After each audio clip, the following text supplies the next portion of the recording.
Afternoon. My name is Bob Hauser, and I'm the Executive Officer of the American Philosophical Society. Welcome to this conference of the Native American Scholars Initiative, Relationships, Reciprocity, and Responsibilities, Indigenous Studies in Archives and Beyond. The Native American Scholars Initiative, supported by the Mellon Foundation, is an activity of the Center for Native and Indigenous Research within the Library and Museum of the American Philosophical Society. I'm glad that you've joined us this afternoon. The American Philosophical Society acknowledges with respect that it resides in Lenape-Hoking, the homeland of Lenape people, whose historical relationships with this land continue to this day. We also wish to acknowledge their continued presence and perseverance despite centuries of land theft, removal, and persecution of their language and cultural traditions. Throughout its history, the Society has benefited from its residents in this part of Lenape land, now called Philadelphia. We see this particularly in this place's long-standing use by its original Lenape caretakers as a meeting ground, where people from many indigenous nations have come to gather for diplomacy, discussion, and exchange. Those traditions began long before the arrival of European settlers, and they continue on through the present, including gatherings such as the one that brings us together this week. Although circumstances require us to conduct this gathering virtually, we wish to mark its connection and our obligation to this longer history. Through its Center for Native American and Indigenous Research, the Society seeks to promote research that honors Indigenous knowledge, cultivates scholarship, and strengthens languages and cultural traditions. We express our sincere thanks for the past and ongoing generosity of numerous Indigenous communities and individuals who have offered guidance, expertise, and opportunities for collaborations that have made this work possible. For those joining us for the first time, the American Philosophical Society was founded by Benjamin Franklin in 1743 with a mission of promoting useful knowledge. Most of our nation's founders were members, and the APS had Thomas Jefferson as its president for 17 years, during most of which he was either vice president or president of the United States. Like the Constitution, the presidency, the Congress, and the courts, as a source and keeper of knowledge, the Society was an essential piece of the bedrock on which our new nation was founded almost 250 years ago. It remains so today. While we at the Society continue to admire founders Franklin and Jefferson and some later members for their roles in the formation of our nation, for their contributions to the Society, and for their devotion to science, education, and other noble causes, we are also much aware of their faults, most significantly slaveholding and scientific racism. We at the APS are committed to sustaining the better parts of their legacies while working toward a future of inclusion, diversity, equity, and access, which I think of as the APS idea. The Society is a catalyst for the discovery of new knowledge. Election to membership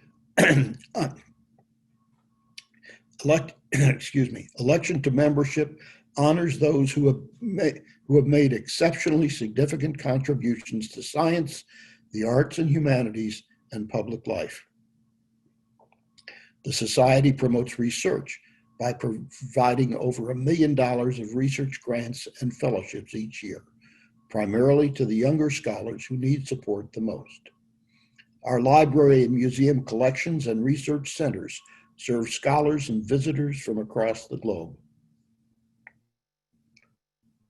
The Society sustains an informed citizenry. We do that through our meetings, influencing the influences, and other scholarly events like this one.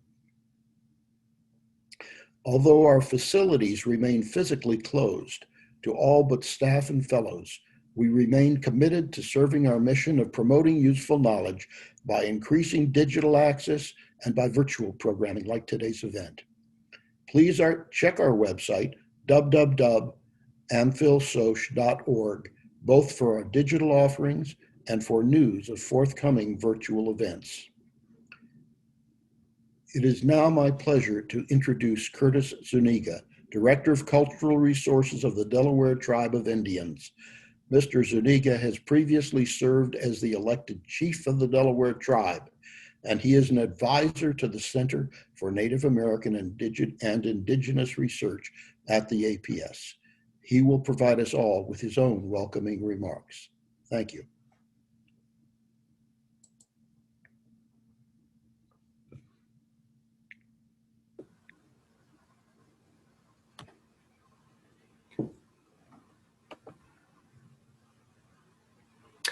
All right. Good day, everyone. In the Unami dialect of the Lenape language, I would like to greet you. Nululunda humana, uli pauk Lenape hoking. Translated into English means, we are glad because you people came to Lenape hoking. I am Curtis Zuniga, and I'm an enrolled member of the federally recognized Delaware Tribe of Indians, now based in Bartlesville, Oklahoma.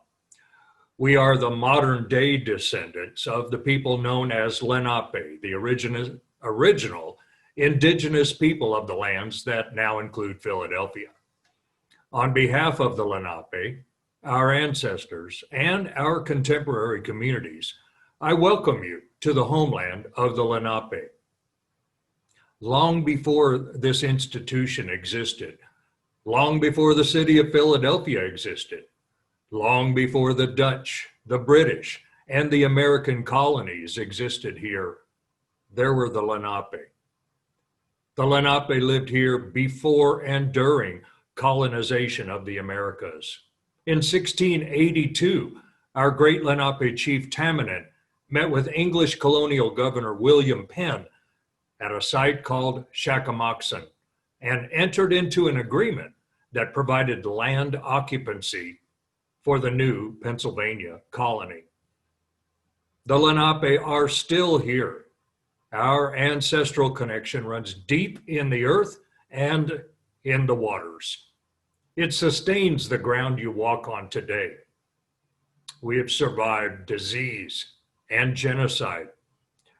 We have survived erasure and diaspora.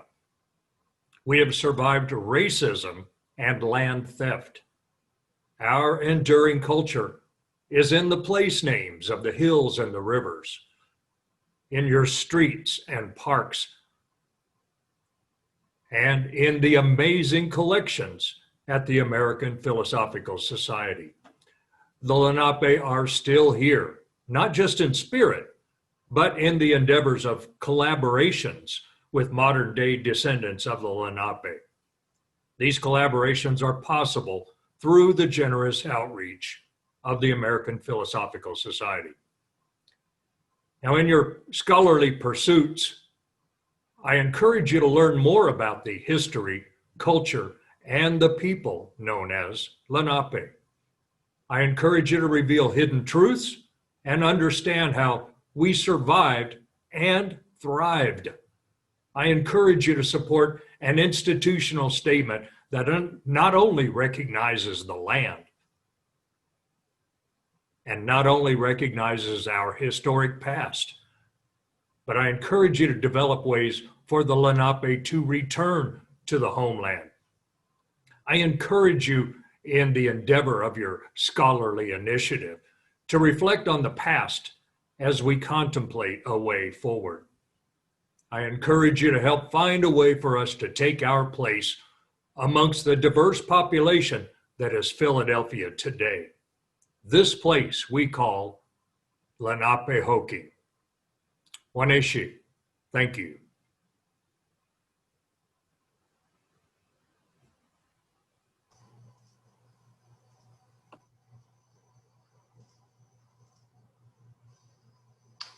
Thank you, Curtis, and welcome to the American Philosophical Society's conference, Relationships, Reciprocity, and Responsibilities. My name is Patrick Spero, and I'm the librarian of the American Philosophical Society. And I'm zooming to you live from Library Hall. And while it is so unfortunate that we cannot meet in person, we so wanted to welcome so many people here to our campus. I want to thank everybody for being able to attend virtually. We've had an incredible response, and I thank everybody for taking the time out of their day to join us. And I hope one day we will be able to welcome you here to the American Philosophical Society. I want to take a few moments as the librarian of the Society to give you a little bit of background on the APS's collections, on its Center for Native American and Indigenous Research, and on the origins of this conference. For those who are unfamiliar with the APS Library and Museum, we hold over 13 million pages of manuscripts. That's close, and over 300,000 bound volumes, plus thousands of hours of audio and visual material, and over 3,000 artifacts. Our core collecting areas are in the history of science, in early American history, and of course, in Native American and Indigenous history and culture. And it's that collection that has brought us here today, that has inspired our conference and brought us all together. And one of the most important things that the Society has aimed to do, has endeavored to do in the past 10 or 15 years, is to raise awareness of our collections that relate to Native American and Indigenous history and culture, and to increase and improve access, and to make our materials more widely available to many different constituencies in many cases that we have had ignored in previous generations. The collection itself dates to the 18th century, when APS members became interested in documenting Indigenous languages. This effort continued in the 19th century. We have dozens of word lists from that era. And then in the 20th century, the collection became radically transformed and expanded when Franz Boas, one of the leading anthropologists, contributed his papers and research materials to the library. After that, over the course of the 20th century, many more anthropologists influenced by Boas or studying under Boas gave their papers to the APS library, and we amassed one of the largest collections of such material in the United States, and one of the largest collections of endangered languages in particular in the world. In the beginning of the 21st century, the Society began to take a fresh look at this collection, asking questions about how it's being used, how it could be better utilized, what this collection could serve and what it could do, how we could do more with it, how it could help others discover it and use it in new ways. And so under the leadership of librarian Marty Levitt and scholar Tim Powell, the Society began to forge partnerships with Indigenous communities, learning from them the ways in which this collection could be better utilized and used, and how we could reach out to a constituency that we had previously ignored. Since that time, thanks to grants from the Getty Foundation, the Andrew W. Mellon Foundation, and a partnership with the papers of the Franz Boas at the University of Western Ontario, the Society has now digitized over 3,000 hours of audio material, hundreds of thousands of pages of manuscripts, including the bulk of the Franz Boas correspondence. All of this was done with an eye towards returning digital surrogates to the communities from which they originated. Another key thing that the Society has done, thanks to an NEH grant, is to create a new guide to its collections, to its Indigenous collections. Over the course of 3 years, archivists dedicated their time to updating all aspects of our collections, adding Indigenous place names to finding aids, recognizing Native authors whose contributions had previously been ignored, and seeking advice and input from Indigenous groups on how to design a guide that will be as useful as possible to them. And finally, just last year, thanks to an NEH Challenge grant, we successfully endowed the Center for Native American and Indigenous Research. The highlight of this endowment was the creation of a new fellowship, an Indigenous Community Research Fellowship, which provides funding for Indigenous knowledge keepers, tribal officials, community-based scholars and archivists, and others that have funds to come to the APS to conduct research in our collections. And this fellowship adds to our robust slate of fellowships already offered to researchers, which you can see here on this slide.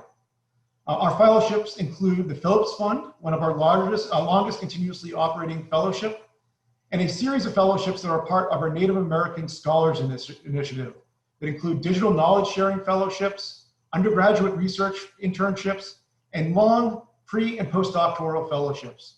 And these are all supported by a generous grant from the Andrew W. Mellon Foundation. And I encourage you all to check out our offerings and collections on our website. You can see a link on this slide, as well as the interface to that new guide I mentioned, in which you can click on a community and the guide will populate all the collections that relate to that community. So I encourage you all to check out our offerings on our website, www.amphilsoc.org. Our conference this week is also supported by the Andrew W. Mellon Foundation, and it too was inspired by the recent work we have been doing as an institution. But more importantly, rather than keeping this a conversation amongst ourselves or those in our network, we wanted this to expand the conversation, to convene others who are doing similar work. And in many cases, as you can see from the papers that we're going to be sharing over the course of the week, we're doing cutting edge research that institutions like ours can learn from. And so we're excited to host this conference and to hear and learn from all the conversations that await us over the course of the next week. But before we get to those conversations, I have some very specific logistical matters that we need to take care of. First, we are convening every day this week at 1 p.m. and 3 p.m. except for today. So Tuesday, Wednesday, Thursday, Friday, we have panels at 1 p.m. and 3 p.m. If you've already registered for the program, you should be able to access all of these panels.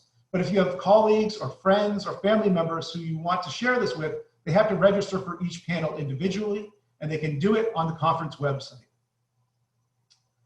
Once you are attending a Zoom session, you will be muted, but we encourage everybody to ask questions. We aim this to be a conversation amongst many, many different people and voices.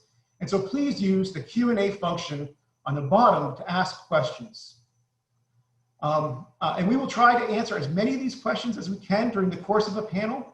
But for those that we don't answer, we intend to ask the panelists to answer them if they can and share their responses online on our website, along with videos of each one of these panels. So please stay tuned as this conversation will continue, we hope, long after the actual panels themselves meet.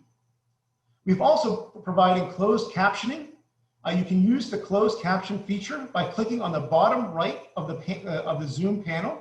You will see letter CC. If you click on that, you will be able to turn on our closed captioning.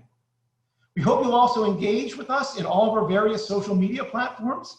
The hashtag for this conference is hashtag NASI 2020. Please engage and continue the conversation and discussion there. Try and involve others who are on those platforms with what's happening over the course of the week with us. And usually at our conferences, I end by telling people about where we'll serve the coffee and how to get to the bathrooms during breaks. But I don't have to do this one. I trust you all will know how to handle those yourselves. So instead, with that, it is my great honor to introduce Alyssa Mount Pleasant, the program director of the APS's Native American Scholars Initiative, supported by the Andrew W. Mellon Foundation and a professor at SUNY Buffalo. Professor Mount Pleasant served a central role in launching this ambitious and innovative program. Its success is owed to her work and her spirit of collaboration and collegiality. And she will talk more about this program and all that it can offer and all that it does offer, and also introduce Brian Carpenter, the host of today's conversation. Alyssa?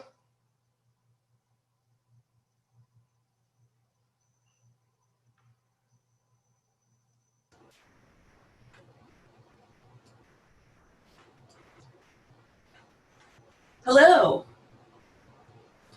Tuan, on behalf of everyone who works with the Native American Scholars Initiative at the APS, it is a pleasure to welcome you to this afternoon's opening plenary and keynote conversation. This conversation, much like similar conversations during our annual Knowledge Sharing Symposium, brings together campus and community-based scholars working on significant research projects that draw on collections at the American Philosophical Society Library and Museum and in other archives. As Patrick Spero has noted, the APS library has rich resources related to Indigenous peoples. Connecting tribal nations with archival materials stewarded by the APS is at the heart of the work undertaken by the Center for Native American and Indigenous Research. The collections contain material related to the languages, traditions, history, and continuity of more than 650 different cultures throughout the Americas, with special emphasis on Native North American communities. Senior staff members are eager to help with any questions about the collections, and the online Indigenous Subject Guide provides detailed information for locating materials. Starting in late 2016, the Center's mission expanded to include an initiative focused on fostering the development of the next generation of Indigenous and allied students and scholars.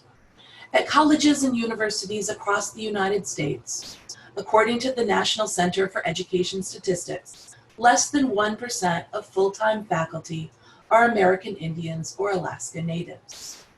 For the APS, which has long supported the work of anthropologists, historians, linguists, and other scholars who study Native peoples, it is appropriate to advance the scholarship of Native people ourselves, who are pursuing advanced degrees and work that focuses on the pasts, presents, and futures of tribal nations.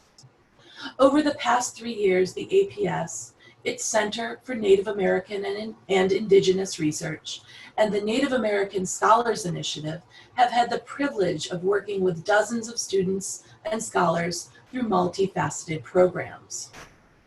12-month research fellowships for those in residence at the APS support the work of recent PhD recipients who are working on book projects and also support those completing their dissertations.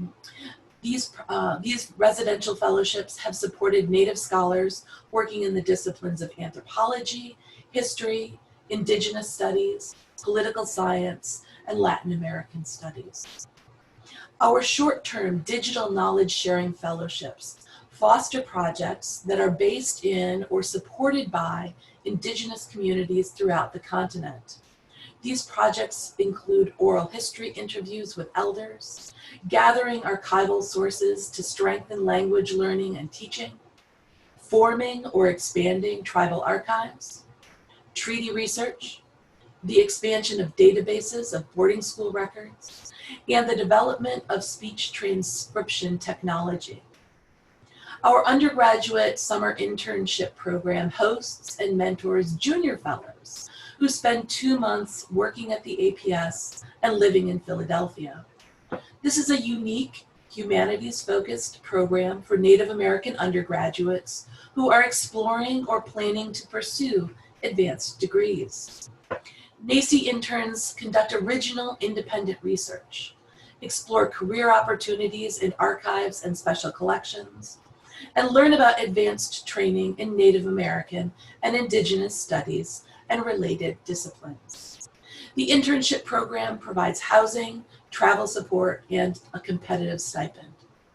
So far, former interns have gone on to enroll in PhD programs in American Studies and master's programs in applied archaeology, art history, and library and information science. We're grateful that several NASI alumni are joining us on panels throughout the conference, including sessions on Friday, September 25th. Behind the scenes here at the APS, the work of the Native American Scholars Initiative is made possible through the support of many people, including Dr. Adriana Link, the head of scholarly programs, who is also coordinating this conference, and Brian Carpenter, curator of Native American materials. It is my pleasure to introduce Brian, who is our next speaker. Brian has led the Center for Native American and Indigenous Research since 2016. As an archivist, he has worked with over over the last decade with more than 80 Indigenous communities throughout North America to enhance their access to archival materials at the APS and receive their guidance on ways to improve the representation and uses of the collection. Brian, tell us more.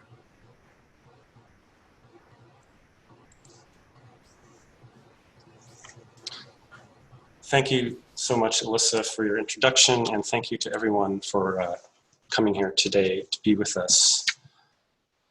I want to begin by some preliminary thoughts to lead into our conversation and to follow up on things that have already been said by my colleagues.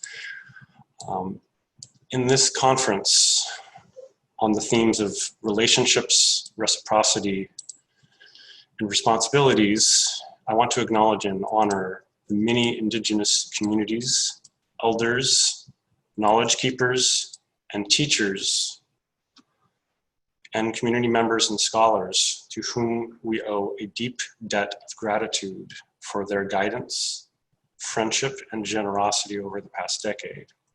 There are literally hundreds of names I'd like to mention, but of course I cannot in the time available.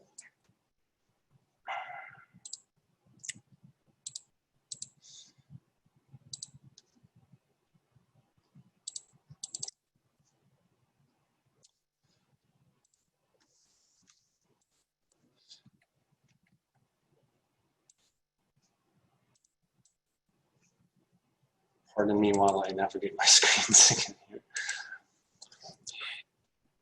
We are gathering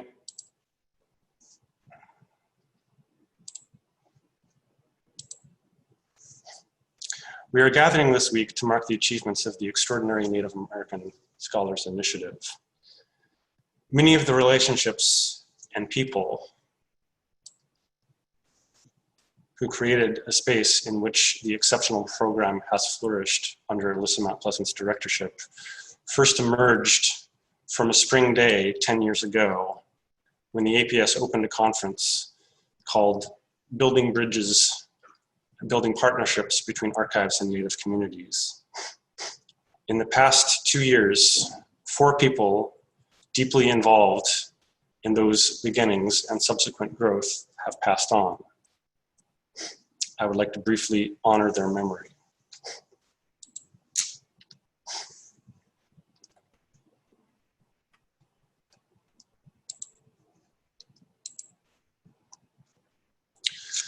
Larry Aitken was a distinguished elder and traditional knowledge keeper of the Leech Lake Band of Ojibwe, where he was one of the founders and first president of Leech Lake Tribal College. He was a leader in Indigenous education for decades, a dear mentor to many, and a tireless teacher on Anishinaabe spiritual matters, physical and mental health, treaty relationships, and cultural strength and wellness. He was a guiding voice on the APS's Native American Advisory Board for many years, and we were honored by his offering of a pipe ceremony at our 2010 opening ceremonies to help bring us to a proper mindset. To his right, Wadey Aikens was an elder of the Penobscot Nation who devoted his life to the steady mastery and promotion of traditional Wabanaki music. After serving in the Air Force and enjoying a distinguished career as an engineer, he spent nearly 2 decades scouring archives across this continent, including the APS, for recordings and manuscripts where past Penobscot singers communicated their knowledge of traditional Penobscot music.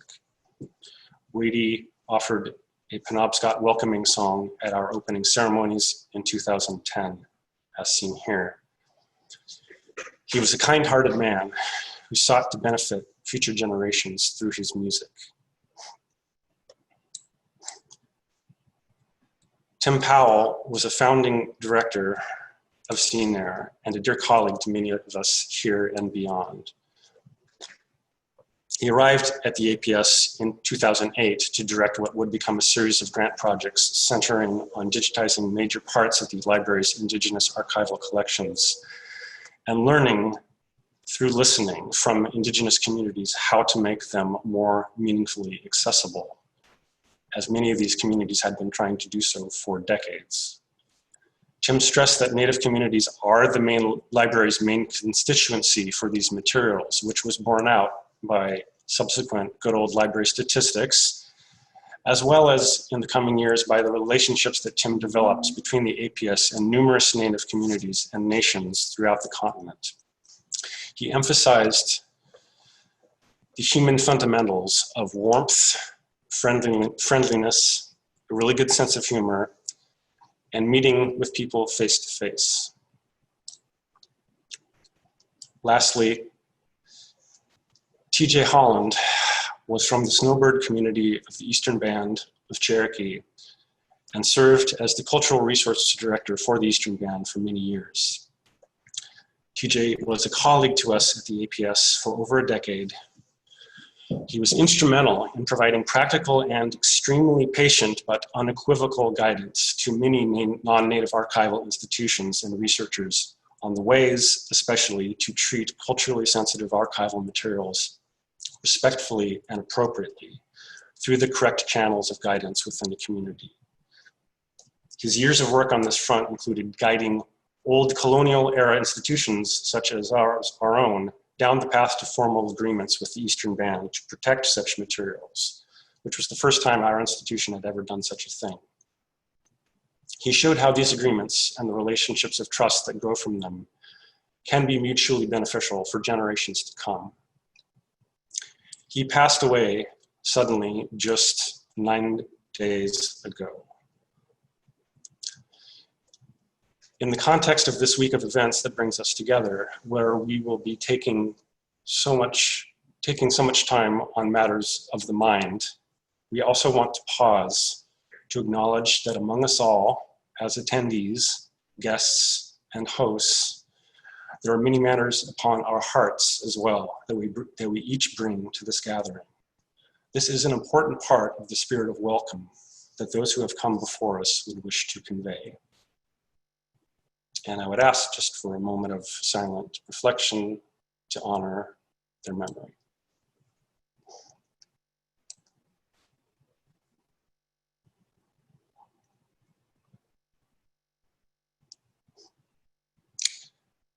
Thank you. So as Patrick and my colleagues have mentioned, we had hoped to be able to welcome all of you today with food and conversation in person, the opportunity to renew some old friendships and start new ones. But we're also grateful for the opportunity to have so many more people today and to also hopefully convey our welcomes that you, should you ever be in Philadelphia when it is time and okay to come, we would be very glad to welcome you here to the library. Everyone is welcome. And I'm really especially happy now to welcome our guests for this keynote conversation.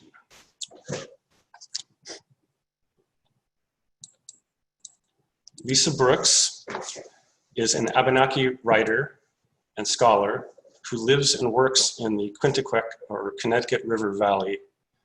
She is professor of English and American Studies at Amherst College and the author of 2 books, The Common Pot, The Recovery of Native Space in the Northeast, published in 2010, and in 2019, Our Beloved Kin, A New History of King Philip's War, which received numerous awards, including the very prestigious Bancroft Prize for American History and Diplomacy.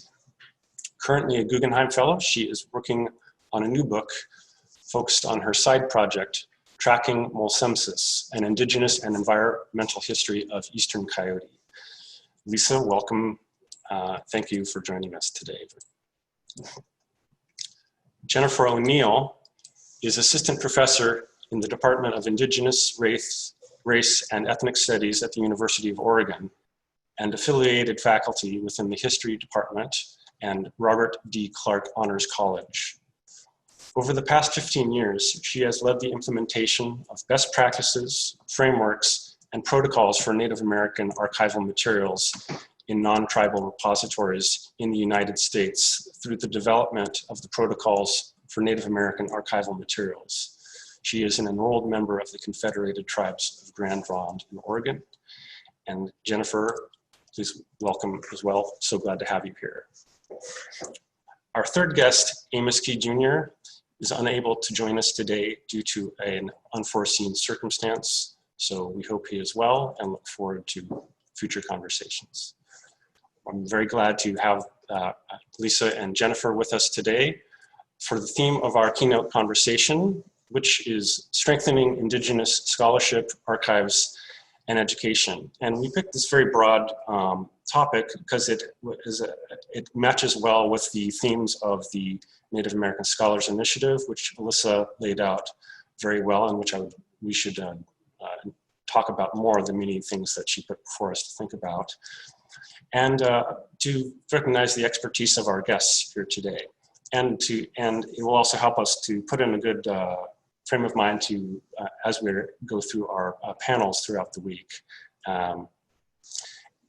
And we look forward to your questions. We're going to talk for about 40 minutes, and then we will transition to Q&A.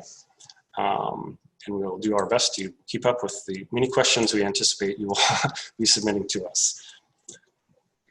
So one of the things, Lisa, if I may begin with the question for you, much of the work of Indigenous studies scholarship, people in the definition of the field, as well as in other related areas, such as protocols for Native American archival materials and many other documents, are centered around the need to create welcoming spaces, welcoming and comfortable spaces.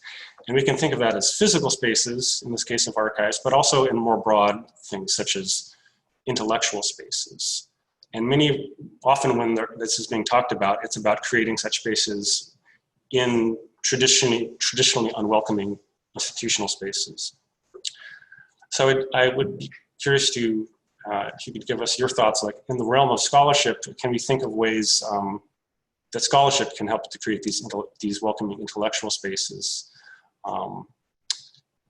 Welcoming spaces for Indigenous knowledge traditions that can also serve as a way to invite future Indigenous scholars into these fields, while recognizing that those knowledge traditions don't need those non-native institutional systems in order to carry out their objectives. I wonder if you could give some thoughts to this. Sure, thank you, Brian, for that question. I want to begin too by just giving my thanks and acknowledgements. I'm here in Nonotuck and Pecumtuck territory, and I also want to recognize the Lenape people and the homeland that the APS is in. I also just want to thank the folks at the APS who have done so much work, including Brian and Alyssa, who has been a long friend, who I've learned so much from, and Adriana, and also to remember the incredible work that Tim Powell did to bring so many of us together. I was really moved, Brian, by your remembering of Tim, but also Larry, who did such phenomenal language work, and Wadey, who did such incredible work with Wabanaki music. And I'm really grateful to all that they've left with us. And I think they really epitomize, I think, what's at the center of this question, that I think Indigenous studies scholars and Indigenous community leaders have actually been asking and answering for a really long time. And I can only speak from my own experience. I know that many other people will have different answers to this question, and tomorrow I will probably have a different answer to this question. But for me, this always centers around place and space. You know, the questions for me are, how do we create those kinds of welcoming spaces, not just in our physical places, but in our work, in the work that we do? How do we welcome people with our writing rather than exclude them? How do we create conversations, both in spaces like this and in print, where we can really be responsible to relationships with Native communities? And how do we bring our own students, both Native and non-Native students and our colleagues, into Indigenous places and spaces in ways that will be focused on building relationships of reciprocity, right? So these are ongoing questions for many of us.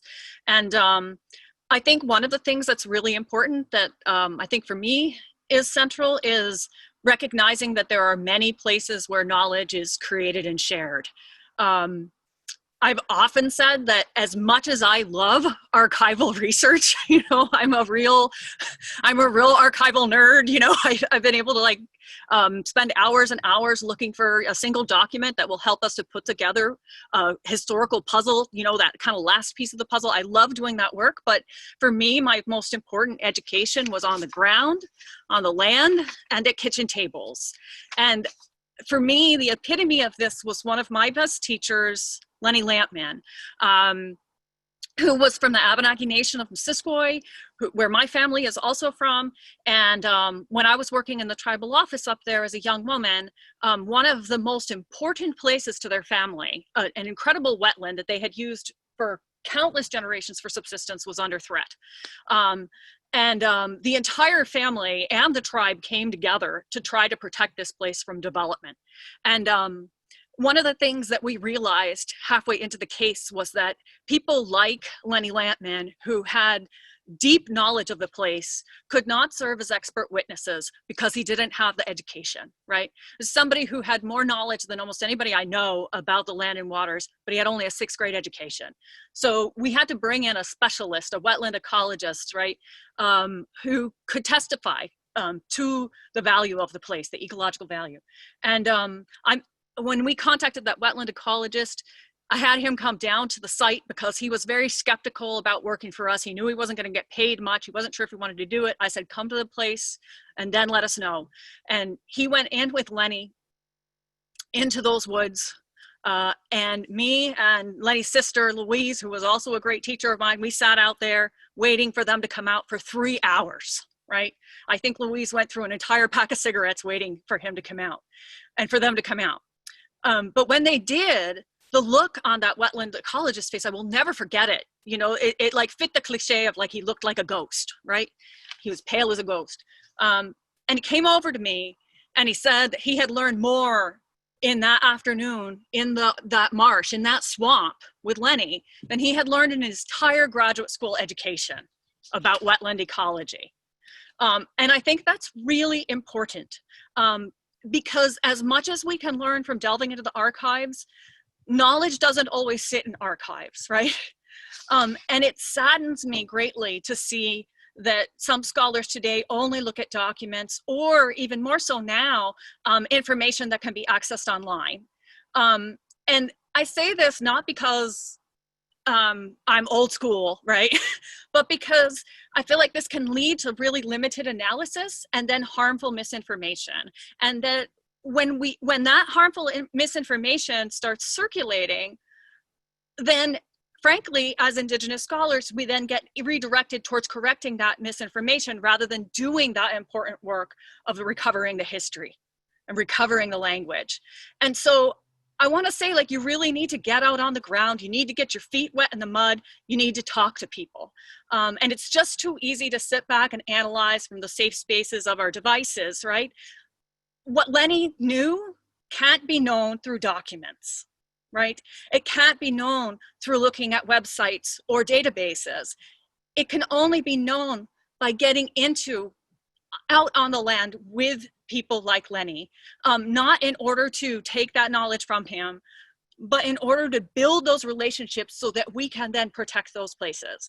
And I guess that's kind of where I want to end up. I think understanding that the land itself is an archive that requires protection and requires collaboration with Indigenous people to take care of, realizing that language is an archive. Our most important knowledge is contained within languages, within our languages.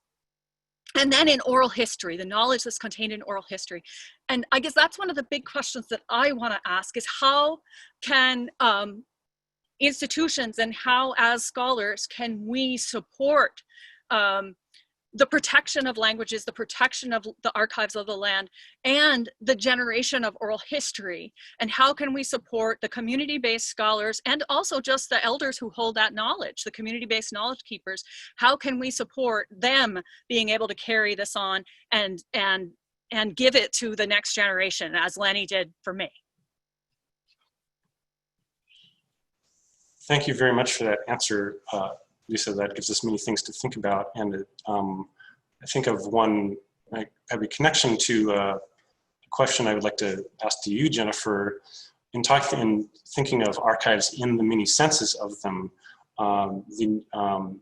the importance or the growth over the last long period of Indigenous community-based archives, which to those of us in the field, we have a certain conception of how long that's been going on, but through some of your scholarship, it's opened up my eyes as to how long this has been happening and been called for. So I encourage people to look at Jennifer's article on the right to know. I'm forgetting the full title at the moment, but and also the senses of archives in the broader senses that Lisa has mentioned. So this is one I'd like to ask you, along sort of thinking about those things as well. One of the key things you've been working on over the last over 10 years is the creation and promotion of the protocols for Native American archival materials. For those who are not familiar with them, I encourage people to look it up. They were developed in 2006 or 7, I believe, and Jennifer and a number of Indigenous archivists and other community members and scholars were involved in the creation of it, and they give recommendations and guidelines on large principles to make the care and understanding of Indigenous archives, especially at non-Native institutions. And these were put forward for consideration to the Society of American Archivists very soon after they were created, but only were formally endorsed in 2018. And when they were endorsed, the SAA Council actually apologized for not doing it sooner, citing white supremacy as one of the main things that had caused this.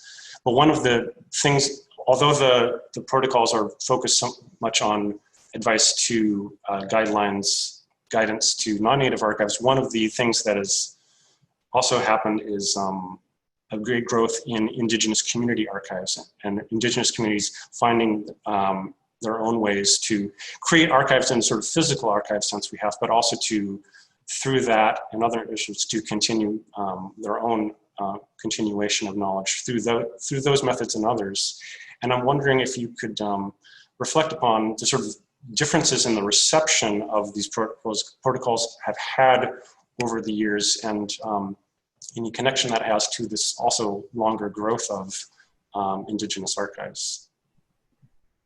Yeah, sure. I'd be happy to talk a little bit about that. First, yeah, like Lisa, I also just want to recognize and thank the Lenape people for whose land APS resides upon and the collections, as well as I'm coming to you from Kalapuya Ilihi, which is the traditional homelands of the Kalapuya people here in Oregon. So I just recognize all the original Indigenous people whose land we are meeting on today. So thank you as well to Brian, Melissa, and Alyssa and Adriana, as well as for the recognition of those that have passed on, especially to Tim Powell, who I have known for so many years since he first began at APS, and I was part of that conference that you highlighted years ago.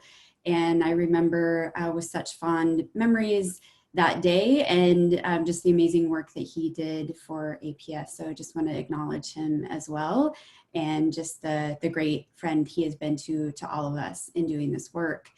I also just want to acknowledge in my comments that my perspective is just one perspective of many of the drafters and authors of the protocols. There was over 19 of us, as well as many of us coming from different backgrounds, some native, some non-native, coming from different professions. So my perspective is just one, and others may have different views. And so I'm just one voice in this, but at least I can share a little bit of my own experience, as well as to provide some perspective of what it has been like to try to champion this document and, championing respect and building relationships and what that's been like and doing it for so long, to give some perspective in hindsight. So I think at least your first question about the reception to the protocols for Native American archival materials has, at least its initial reception, of course, it was not endorsed when it was first proposed to at least larger organizations like the Society of American Archivists. And I think that was just due in part to numerous factors, one of which, of course, when you're asking any larger Western organization to alter or change the major theories and foundations of which it's based upon is going to take time. And it's going to take a lot of time, particularly for those that have been in the profession for a long time, that are used to a certain set of ways and theories that are based in Western ways of knowing. And to those of us who have drafted the protocols and are coming from Indigenous communities, or even those that work with Indigenous communities, what we were proposing, particularly to us, did not seem like a different way of knowing for us. They were coming from Indigenous ways of knowing that to us, that's all we've ever known. So what we were asking and what we were asking for in these guidelines was a switch of how the profession had really been looking at and working with tribal communities. That isn't to say that some repositories hadn't been doing that work or really trying to do that work previously, but we're really calling for a huge change in how these collections and how these communities were being worked with. So I think it was just a major shift in the profession. So with anything like that, that's just it's gonna take time. And again, it's just a huge shift in perspective. And really the organization at that time and needed to have a lot of conversations about this, which is what we did. We had lots of conversations and conferences and discussions. And so we did our due diligence to have a lot of those conversations. And I think that is where maybe some of those changes started to happen, as well as even during that interim period, even if the larger organization had not yet endorsed the protocols, there were numerous repositories and other organizations that had. So I also want to just acknowledge that those repositories and other organizations had actually endorsed them and were implementing them and seeing amazing work that was happening. And so I think at that time, you know, when we'd done a lot that we could, it was just time to just sit back and see that work happen in repositories and organizations, including APS, which then went on to draft their own protocols and adapt them for their own organization, which is what was the hope was. We knew that the guidelines would grow and develop and they could be changed for whatever organization you're working in, because you may need to change them to suit your organization, which is exactly what APS did, which is amazing. And I would highly recommend everybody going on to check out the guidelines and protocols that APS developed. So I think another factor is it's just a new younger generation also coming up in these last 10 to 15 years that was being educated in what I would say an appropriate right way in Indigenous ways of knowing and how to work with tribal communities, also just in the broader theme of social justice and participatory archives. So it was newer themes that maybe had always been in the profession, but coming at it in a different way that was really helping a new generation of archivists, historians, anthropologists, everyone working with tribal communities to see the importance of approaching the work in a respectful, reciprocal way that ensured that this really helped to not only get the protocols endorsed, but more importantly, to have them implemented. It's one thing to have protocols endorsed, but it's more important to have them implemented and really show how important they are. And I just think really the key is what APS and the NASI program is really doing. The key is education. That's also what I've seen is the key to helping in our curriculum, in our education, to ensure that new students coming into the profession, that they, and both those that are native, non-native, that always it's centered around Indigenous ways of knowing, honoring sovereignty, also just teaching the basics of Native American history, Native American sovereignty, self-determination, Native American law and policy.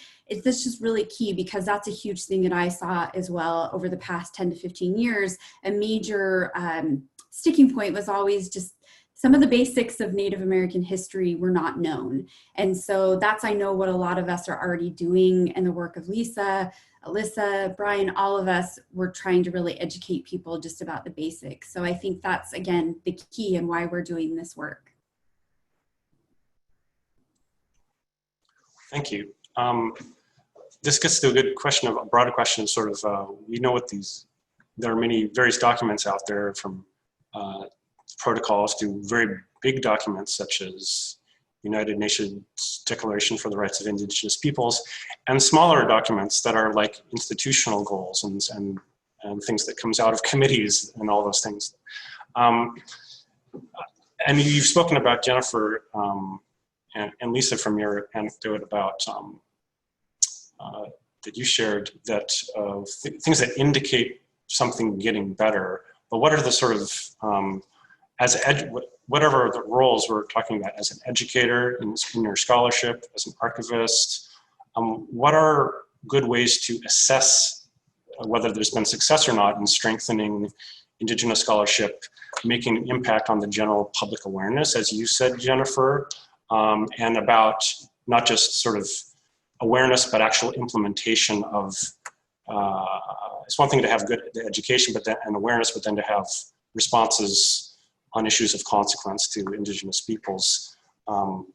So what are some of the metrics, to use a term that's not so great, but what metrics are encouraging, which ones are not, and what sort of, I mean, Alyssa pointed to the very, very terrible statistics about the underrepresentation of Native people in PhD programs and who've gotten them across many disciplines. So that's one kind of metric that's out there. It's been very flat for 2 decades at least. What other things come to mind along these lines? And this is for either or both of you. Jennifer, do you want to speak to this first, since I spoke first last time? Sure, I'd be happy to. I'm not always a good fan of, well, just like number metrics and data, at least for assessing this. I think it also gets back to Lisa's comment about the importance of, an archive just isn't, it is, I think traditionally how many people think of it is in a physical building and a place, but to me as well, an archive is language, it's people, it's our elders. And I think we've already mentioned that here with just the honoring we've done with those that have come before us. So I think it's also the same with trying to track metrics or data around this. It is hard because I think particularly for the scientific side, they do want to see numbers, but this is something, building relationships and communities, and then also furthering education around this. There are some metrics that we can build, which is things around the number of Native classes that we offer, whether in undergrad or graduate programs, which is something, again, the reason why I've transitioned more to teaching full-time is because that is where I've seen the most impact can happen. Yes, it's important on the practitioner side that we're engaged in that work and working with communities, but what I've really seen as the importance of our work, particularly for those of us who have been able to get into higher education, is really being there to be representatives for Native students, to show them and that we can be here in these higher ed institutions, to really show them that this is possible, but also to provide the classes that are centering Indigenous knowledge and training, not only for those that wanted to go into archives or libraries or museums or repositories, but also, most importantly, for all sorts of interdisciplinary backgrounds and students and researchers wanting to go work out with tribal communities. Because that's the other metric that I'm seeing is more and more students from all disciplines wanting to work with tribal communities, but they're not sure quite how to approach that and how to do that. And some universities are doing a really great job in coordinating that effort and having IRBs that include that work and actually prioritize the tribal communities IRB before the universities. But then there are some that are not doing that. So I see it's like very comprehensive and full circle that we need to do this work, not just within the archive library profession, which is important, but it needs to happen from the top down as well too, to ensure that we're offering classes within our institutions as well as in our communities, of course, which is so important, but also so that we have a responsibility as these larger institutions to be the example of showing how to offer the classes around Indigenous ways of knowing. And if you don't have a class like that, develop it to ensure that you're showing to students how to work successfully with tribal communities, but also centering Indigenous ways of knowing and those works. And then also giving them the tools to go out and work with tribal communities. So that's at least one metric I'm seeing is the increasing number of students that want to work with both tribal and non-tribal students, but they don't have the tools still just in general. So it's not just something that's happening in the archival profession, but just in general. And so I'm not sure if Lisa also wants to talk about that in her own work and the students she works with.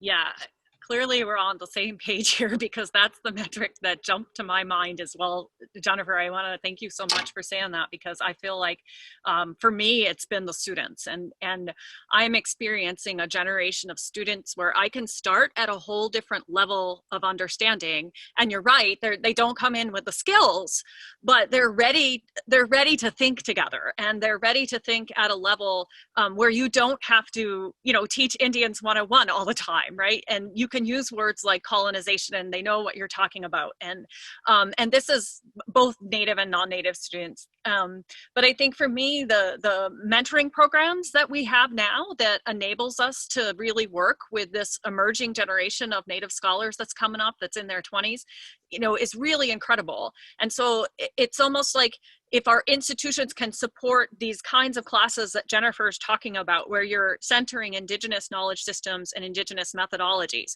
where our classes aren't teaching about Native people, but rather they're teaching from Indigenous knowledge.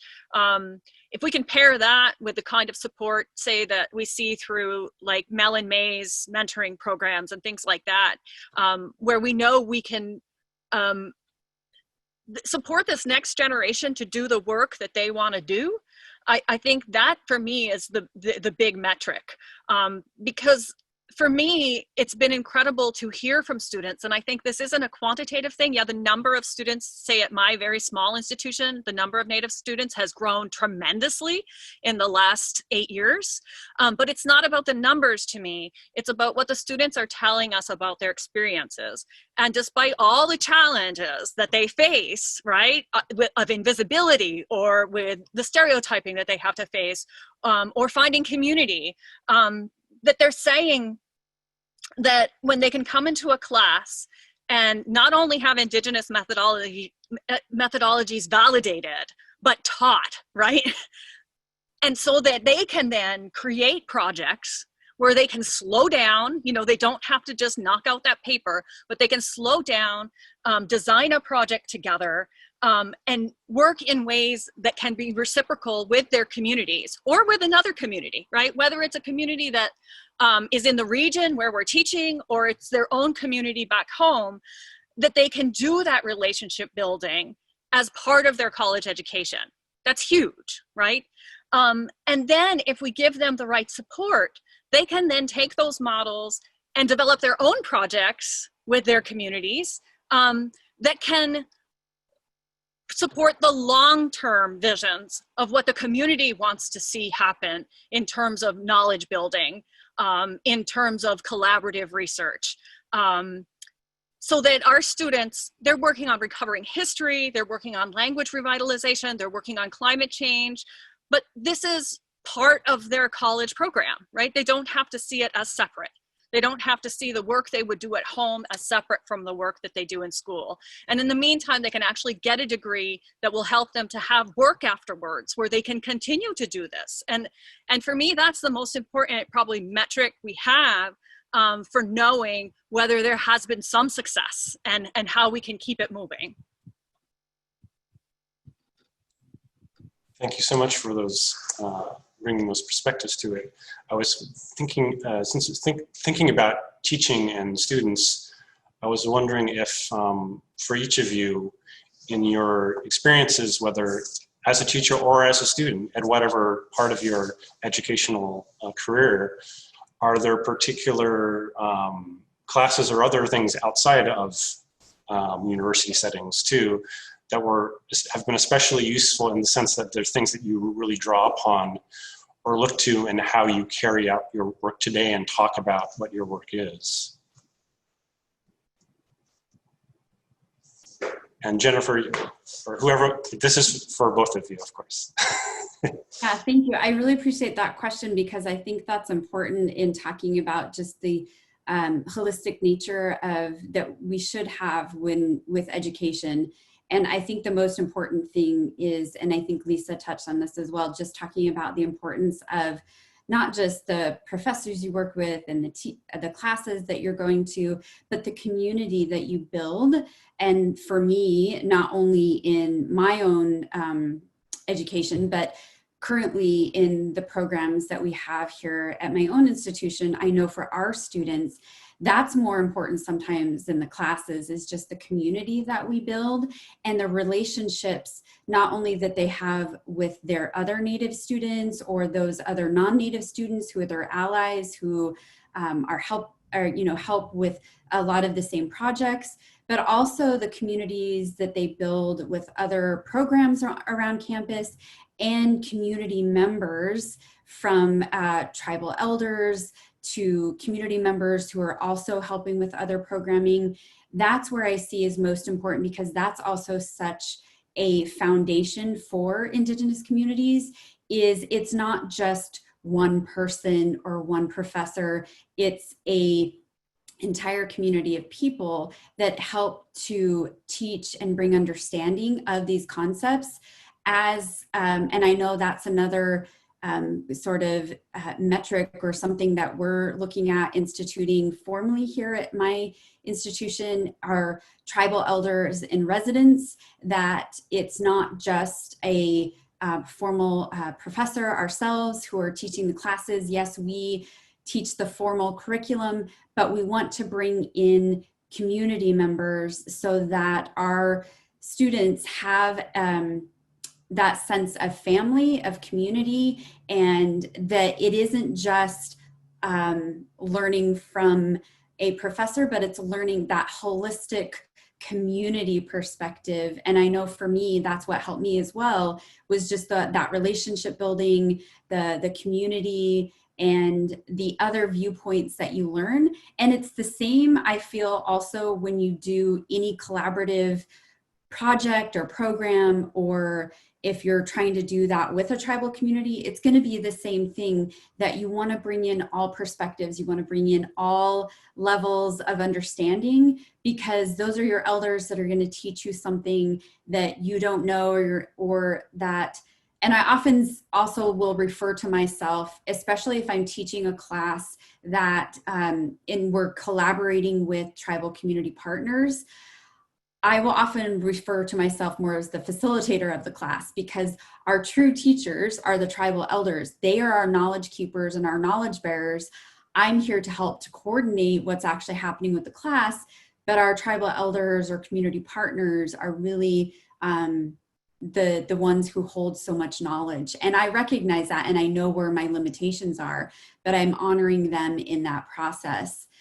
So that's really where I see more of that holistic learning and understanding that I'm hopeful that we can bring in as more of these projects. And I see great examples throughout the United States and in Canada, in other Indigenous communities throughout the Western Hemisphere where this is done. And I just hope more of this can take place, so that it's not just, I know many of us are working within these Western-centered institutions, but we're trying to really infuse Indigenous ways of knowledge and education within our own systems. That can be hard, but I think in doing some things like that, that can really help. So I don't know if Lisa has some. Yeah, I think that's huge. And I think we're thinking about the way that you're talking about it is not only transforming what we're teaching, but how we're teaching through modeling things like just stepping back, right? And allowing other people to teach. And sometimes that's a community knowledge people that comes into the classroom, or we take our students out, or sometimes that's the students, right? That we step back and we learn from our students and we show that, we model that.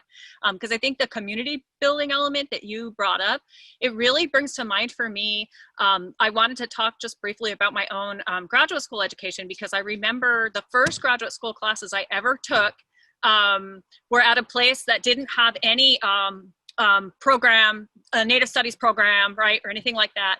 And these were English courses on New England literary culture and American nature writing. And I'm from New England, and I had been immersed in these Aboriginal rights cases and land protection cases. So I was deep in the history. I knew a lot of other Native writers, so I was deep in the literature. I went back to school later on in life, and I was shocked that there were no Indigenous authors on the syllabus of either class that I took. And I couldn't understand how you could teach about New England and not teach Native New England. It made no sense to me, right? And so I spent a lot of time raising my hand in that class. And I spent a lot of time researching and writing to show our presence and to show the presence of Native voices in literature and in history. And then I was fortunate enough to then go on to a PhD program at a place that did have a strong Native American Studies program and a community. And it made all the difference in the world, because then when I was taking classes, it was not only could I take a whole class in Native American literature or Native American history, which was incredible, but then there were other Native students and there were Native professors who could then challenge me in whole different ways. And I think that's a really important piece of that. One of the professors that I had back then was Robert Warrior, who many of you know, who has done such tremendous work and leadership in Native studies. But one of the things that I feel like I really learned from him was that it was okay to critique each other. It was okay to debate. It was okay to disagree. And that we actually learned from that process. And I think that's part of the community building too. And the way that I teach now is through full immersion, so that students are learning through many Native authors in dialogue, right? And sometimes those Native authors have vastly different perspectives and experiences than another group of Native authors. And so I think it's really important for students to get a sense of the diversity of Native authors, Native writings, Native histories, Native experiences. And at Amherst, we're lucky enough to have a collection of Native American literature, the Kim Waite Eisenberg collection, where you literally can put all of these books on the table from a particular region and show these authors in dialogue with each other and show the debates that were going on within a particular time in a community. And you can really help students to see that there's a vast network of Indigenous authors, of Indigenous thinkers and intellectuals. And that's important too for Native students, because then they can envision themselves as being a part of that, right? And whatever experiences they have could be different from the student next to them, but they can bring that to bear. And so I think things have changed so much, right, since some of us went to graduate school, where students can really bring their own experiences to bear and then learn from each other's experiences and from the experiences of non-Native students as they're encountering these many materials. The other thing I was going to add just quickly, Brian, was that because Lisa brought this up, and I know that the NACE program does this as well as other programs, but one thing that I've seen and through my own experience in graduate school was going through a cohort program. So going through with other Native students. So I was lucky enough to be part of the very first cohort that went through the Knowledge River program at the University of Arizona when I was working on my master's in archives. And I was just so relieved to be going through with other Native and other Indigenous students who were focused on these issues, who understand and understood what it was to focus on these issues, to come from our communities, the importance of wanting to go back to our communities and not have to explain that to our professors, that this was an entire program built around that. And I just want to acknowledge that as well too, that for those of you, us that are either trying to create centers for students that are welcoming or supportive, that one of the best things that you can do is create a cohort for them so that they have other Native students or allies with them in that program so that they feel supported. And we do that here with our Native American Indigenous Studies academic residential community. And we really try to ensure that they have a group of students they can go through the program with, especially for first year students, but particularly if you can do that in graduate programs, that helps so much, just so they feel supported, that they don't feel alone, and that also they feel part of a community. So it just builds on a lot of what Lisa was saying too, and just in my own experience, what I've seen has really worked. That definitely, oh, sorry, I was just gonna say, yeah, that definitely was huge for me, like having that cohort in graduate school. And then for our students too, we newly have Mellon May's undergraduate fellowship program. And we had one student graduate last year who did wonderfully in that, Native student. But then this year we were able to have a cohort of 3. And it made all the difference in the world for all those reasons that you said. And so that they could then learn how to do research together. And they didn't have to explain to everybody why they wanted to do research this certain way, right? It made sense to them all. And I think that cohort model is so crucial. You're absolutely right. Yeah, thank you very much for both bringing those really critical emphases to the discussion. I think this is a good time to shift to our questions. We have a lot. We're not going to be able to get to everything, but we'll do our very best. One question that came up, there are some questions that are about the APS, so I'm going to defer to questions that are for the panelists, but one that may affect many people is asking, can people who can't come to the APS access materials? Yes, short answer, write to me. I'll be glad to help you. APS and CNAIR digitizes materials for free when they're going to Indigenous community-based initiatives. Write to me directly or give me a phone call. Glad to assist you further. So there's a question from our friend Dr. Marge Bruchak at Penn, and this is for Lisa. Hello, Marge. Thanks for coming. She says, magnificent opening statement. Can you discuss how archives can better position Indigenous knowledge keepers in the records, and especially how non-Native folks can sensitively learn about and talk about Indigenous knowledge of the land in non-extractive, non-colonial, non-stereotypical ways? Wow, thank you to Marge for starting us out with a big, complex question. Thank you, Marge. So, Brian, can I have you repeat the last part of that question? Because I think I want to start there.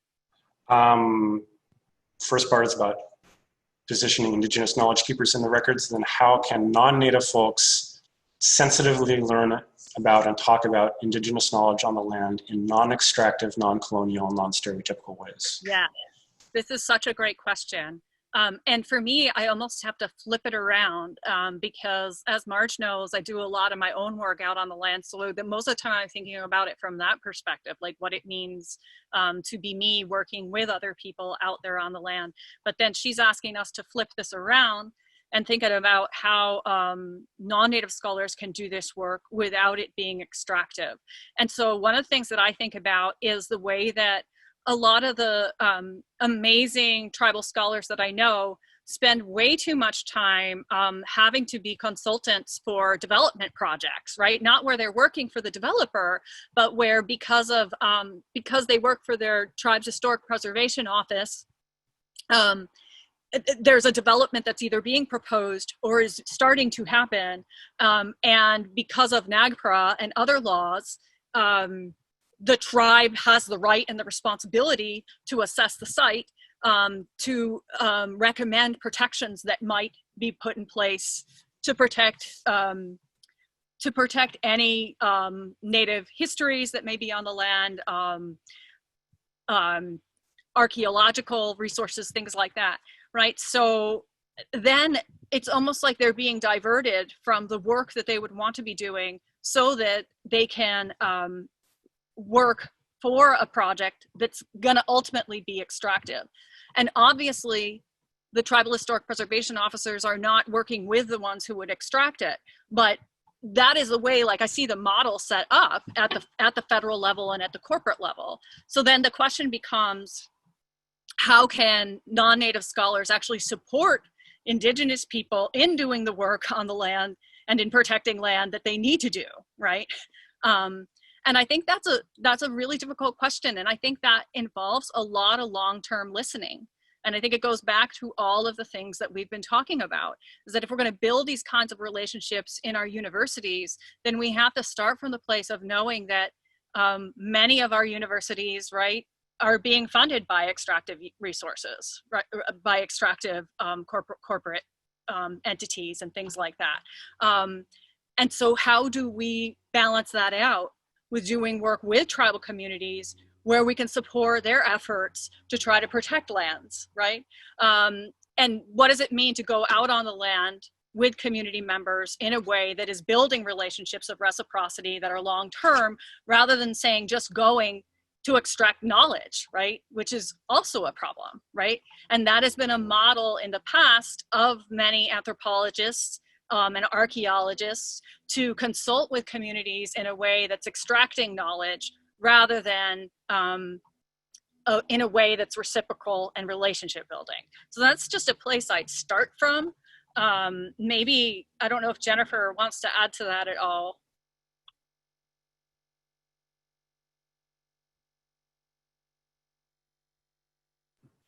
Sorry, yes. I think I would just add to that or highlight the same thing. It's just important to remember to try to be aware as much as possible about the extractive nature that can happen, and write into either policies or procedures or your own work or your own grant if you're applying for funding, that to be very cognizant of those issues, particularly as it's related to funding or your institution, to be aware of those issues and try to work them in and change them on the front end so they don't become issues then when you get too far deep into the project or the program.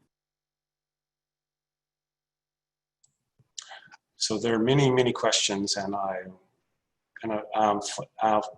this is one that relates to archives, and this may be good for you, Jennifer. And this person asks, do the panelists have thoughts on how the increasing numbers of Indigenous professionals in traditionally Western archival fields, how that might be expanding the definition of the archival field to include non-Western types of memory workers?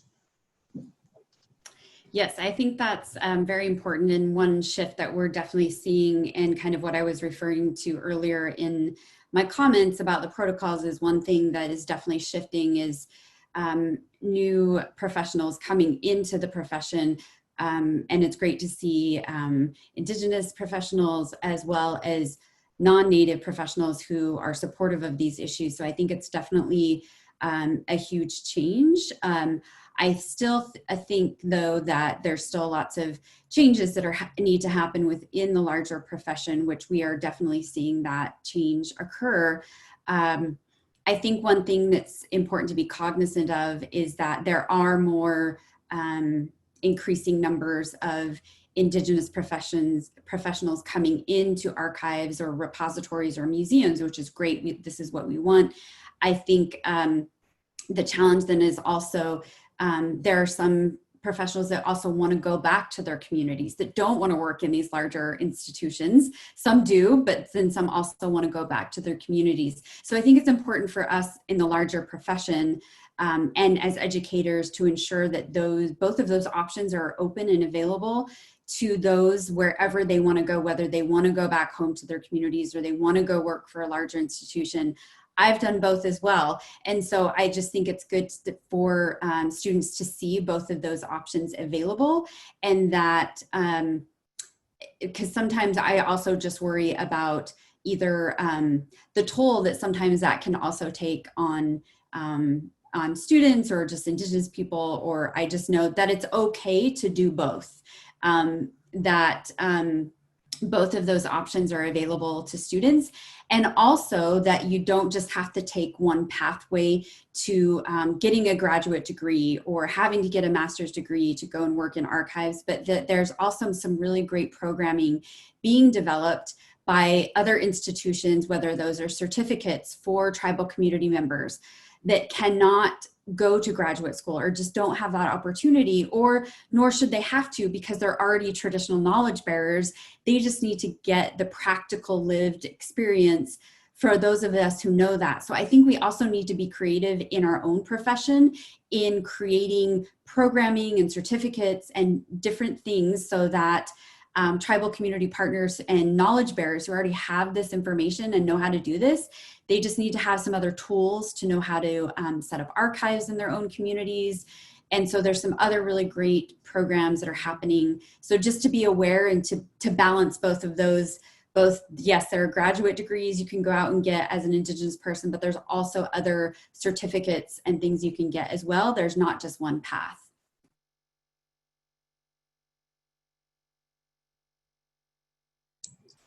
I think we have time for one more question, and there's many to choose, hard to choose.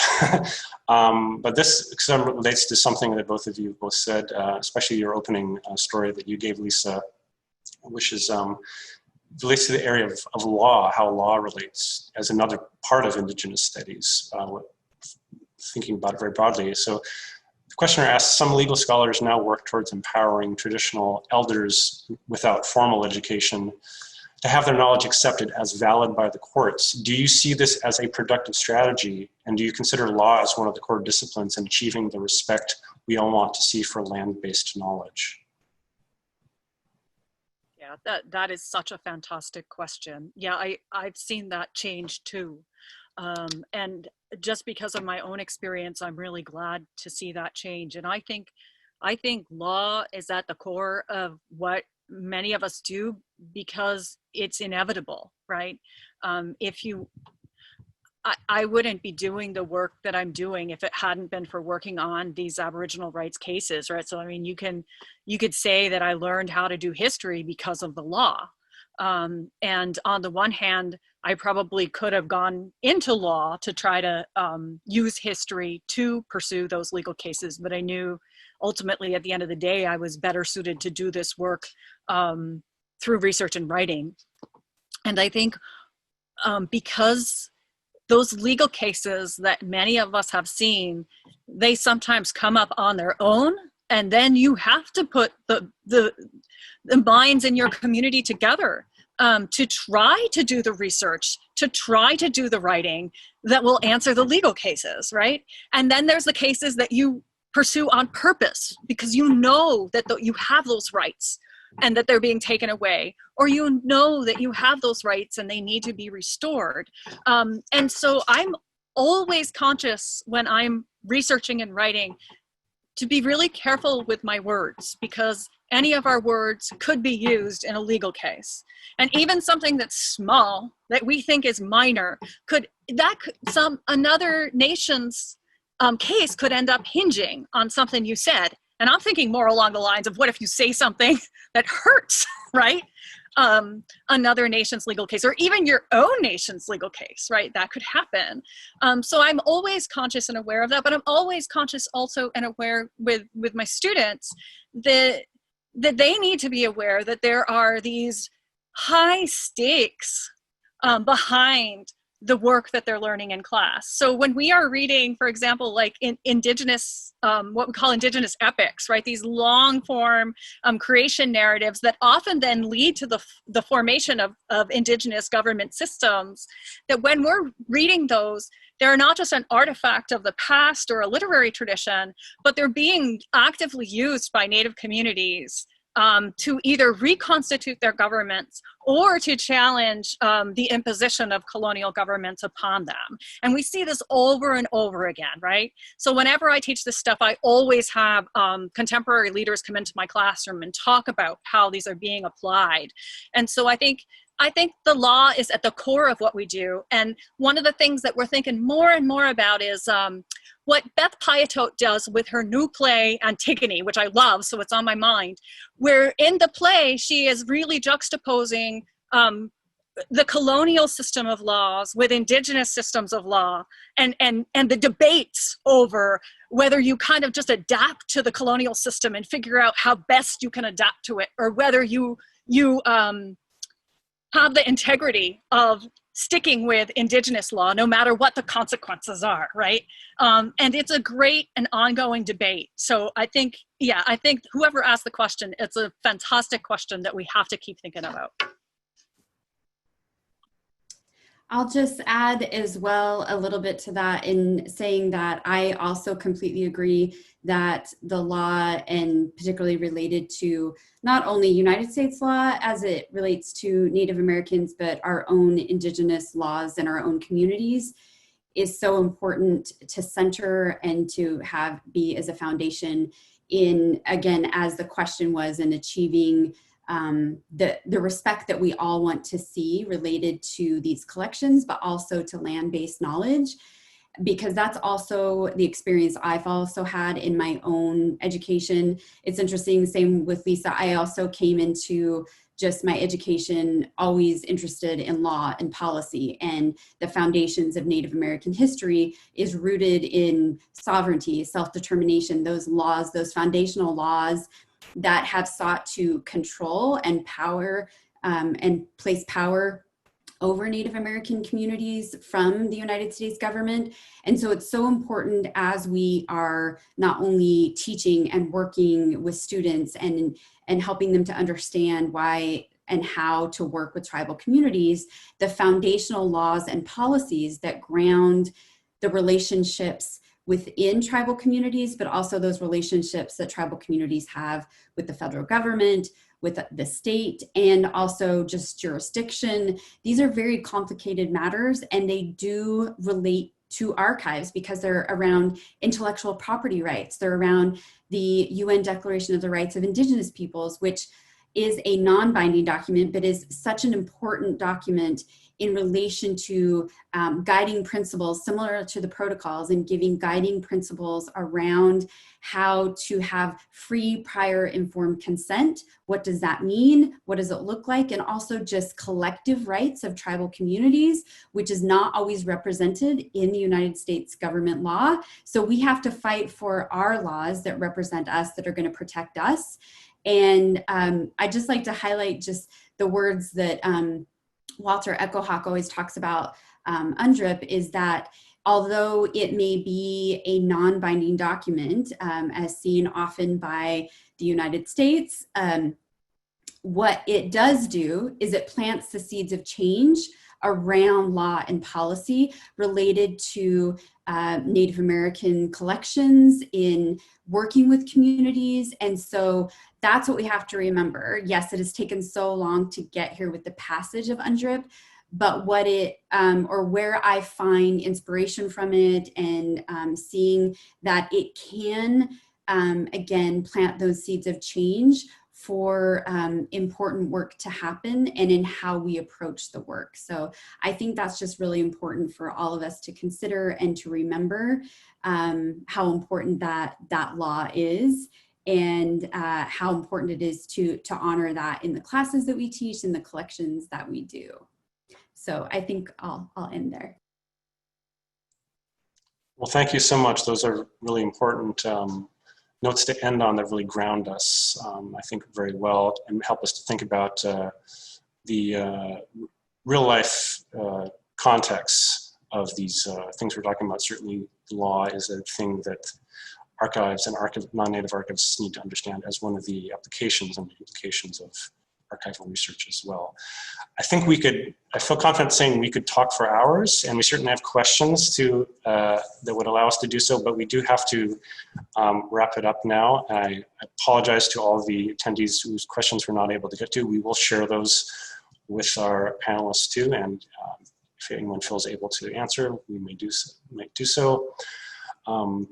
I want to express my deep admiration and gratitude to Lisa and Jennifer for taking your time and giving us your thoughts today. We had 340 plus people attending at the peak here, and we're very grateful to all of you for taking the time to spend your afternoon or morning with us, or evening, depending on where you are. And we hope to have the opportunity to welcome you in Philadelphia whenever that is possible. And we hope to all of you watching that you and your family and friends are well in these uncertain times. And again, we're very grateful. So Lisa and Jennifer, thank you again. Thank you so much. Okay, and we look forward. It's a real honor. Thank you, Jennifer. Thank you, Brian. It's our honor very much. And we look forward to seeing everyone again in person soon. In the meantime, best of health and everything to everyone. Thank you.